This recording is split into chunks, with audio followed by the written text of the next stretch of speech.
Okay, everyone, so today we're going to be working on the rough draft of our essay. So far we have our concept map done and we have our outline sheet done, so that's good. Next we're going to be working on a rough draft, which is based on our outline sheet. Okay, so I'm going to scroll past the things that were finished. We're finished our concept map. We're finished our outline sheet.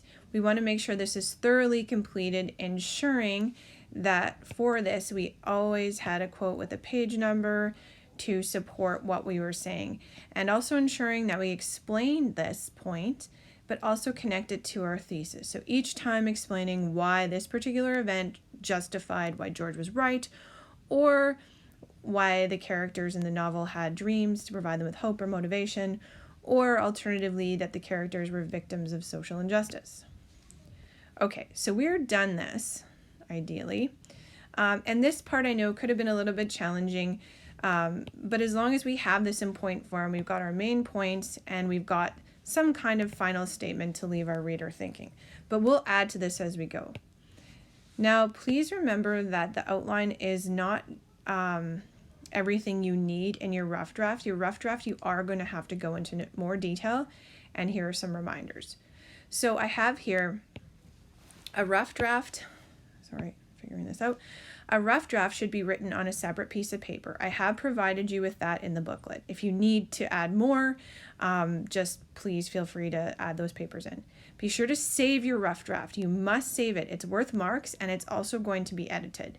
Your essay will not be accepted without a proofread rough draft. Use your outline to begin your rough draft. Take your point form ideas and expand your thoughts and comments. Okay, and we're not quite ready for this, but when we're finished our rough draft, we will begin typing it, 12 font double space. But again, we're going to worry about that later. So in your booklet, there's space here for your rough draft. And again, depending on your writing size, you may need to add some papers in. Once we're done our rough draft, we're going to do the proofreading session, but we don't need to worry about that yet. So the part I want you guys to take a look at is this part here where I give you some instructions on how to write a persuasive essay and some reminders. So I've said when writing the persuasive essay, think of yourself as a lawyer. You're the lawyer, your thesis is your client, and the reader's the judge. So you're thinking about what you're trying to convince your audience. You're trying to convince the audience or the judge rather, that your client is right. Moreover, imagine the introduction is an opening statement. The body of the essay is the case, and the conclusion paragraph is your final statement. With these thoughts in mind, use this to help you write your introduction. Now, you have the introduction materials already. We did that when we did our outline. So here we have all the information we need. We have the title, background information, plot summary, and thesis. We have that all included. So I am going to need to refer back to that as I do my rough draft. Scroll down back to that. Okay. So what I've done here is I've done an example of what an introduction paragraph looks like. And within that, I've highlighted what each part is. So you guys were probably taught before our topic sentence, something to grab the reader's attention and get them thinking. This may have to do with the theme. So you may try to get your reader interested by talking about friendship or talking about dreams or talking about social injustice, similar to the universal statement you'd include in your conclusion. Now, please also keep in mind this part isn't in your outline because the outline is just the basic part. This is where you actually write with some, goals to persuade. So this particular example is about Harry Potter just because usually people know something about that story even if they don't know everything. So I've got highlighted here the green and the green, the lead. I've tried to connect to my reader with my opening statement. So becoming a teenager is difficult for everyone. Growing up can mean new school, friends, and responsibilities. Imagine the challenge of learning that everything about life is not what you thought. I shouldn't have used you there, but we'll worry about that later. This is also my rough draft, so I can make those mistakes. Okay, so I've tried to connect to my reader. They're like, yeah, being a teenager is tough. It's not perfect. Okay, This is just sort of a transition sentence. This is the experience of the main character, Harry Potter, in the novel. Yes, it's also called The Philosopher's Stone by J.K. Rowling. Okay, there I have added my author and title.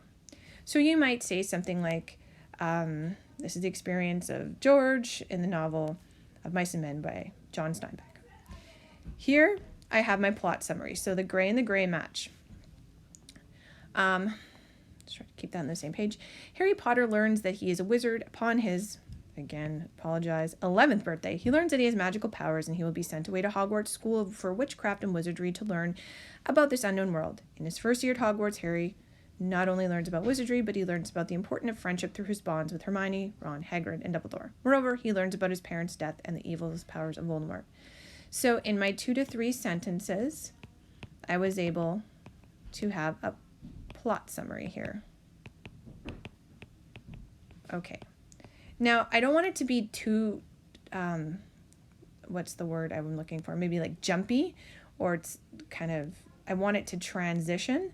So I have to talk about the plot summary, but then I need to get to my thesis. So my thesis is, in your cases, it will be George was right to kill Lenny, or social injustice, or Curly's wife is a victim. So I'm going to connect this plot summary here to my thesis.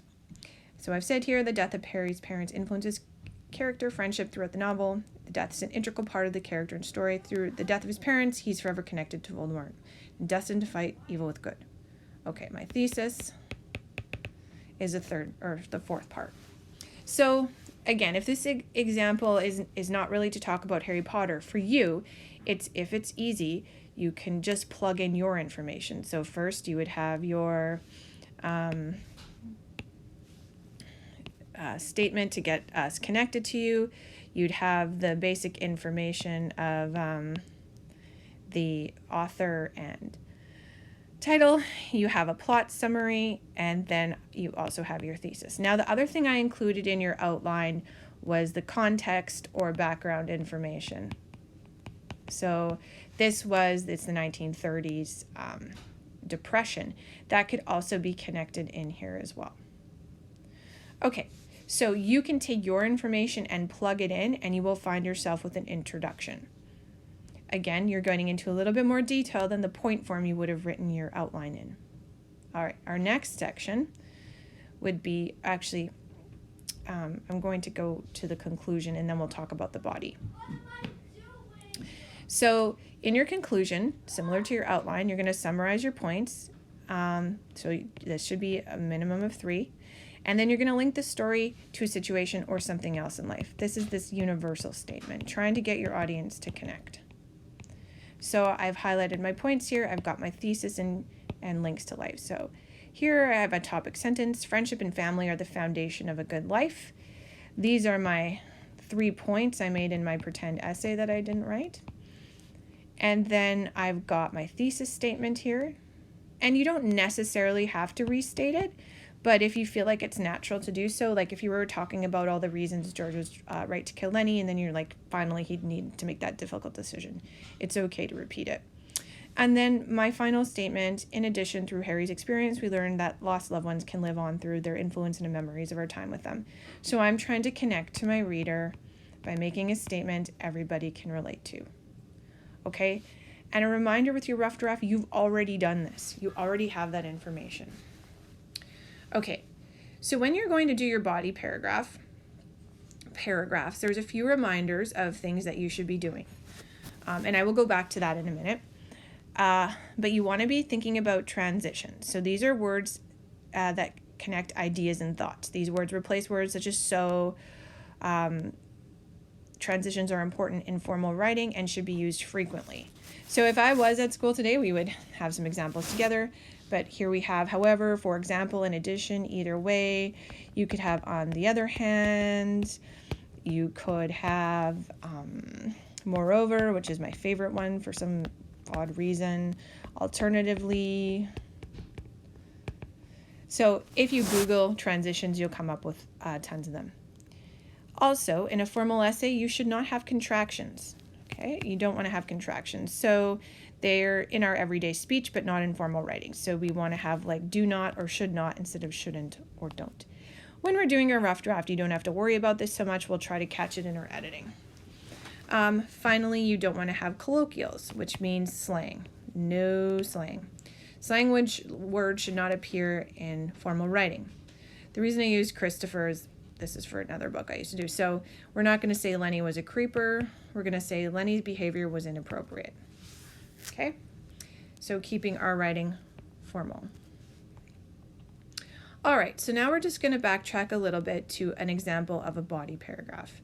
Now, I'm at home and I don't actually have my book with me at all, so I don't have specific page numbers. So we're going to make it up. So I have my body paragraph number 1, and I'm going to say, for my example, Lenny was growing increasingly dangerous. Okay, that's my point number 1. I wrote that down for myself, but I want to add to that a little bit. As the story continues, we find, I don't want to say we, he has lost control of his strength. And maybe I have a quote where I have the Lenny and he slaps the dog and kills it. So I can't remember exactly how it goes, but something to the effect, he nipped me and I smacked him and then he was dead. Okay, now I'm putting these in quotations. I'm sorry this is so messy. And then I'm going to put page, and I'll pretend this is on like, I don't know, I'm guessing like 80, page 80. And so actually I'm just going to erase something here so you can see how this should actually look. So this needs to be in quotations, and then in brackets, I'm writing my page number. When you look at your rubric for this, there is actually marks for putting the page number. Then I can carry on. Oops, it doesn't need to be in a different color. I'm just trying to highlight that. I will also, even though my example includes the dog, I'm going to talk about some other things too. Lenny initially hurt mice, squishing their heads by accident. Later, he grabbed a dress and wouldn't let go.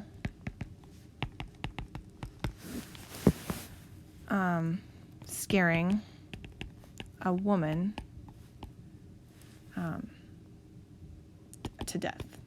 Well, not to death, that's exaggeration, but I'm doing this on the spot. Finally, I might want to mention Curly's wife, but maybe that's another point. So maybe I'm just going to leave that for now. I maybe will mention Curly's hand in addition. There's a nice little transition. He is unable to let go when squeezing Curly's hand. Thus, or in fact, he crushes it. You guys can see why I generally type my words. Now, here we have my point, my example, and my comment. Now I need to connect it to the thesis. Okay, so that's important. I still haven't done that. I've said that he's, increasing strength, but I have to say why this makes George right to kill Lenny. George decides Lenny is too dangerous to continue living, as he will no doubt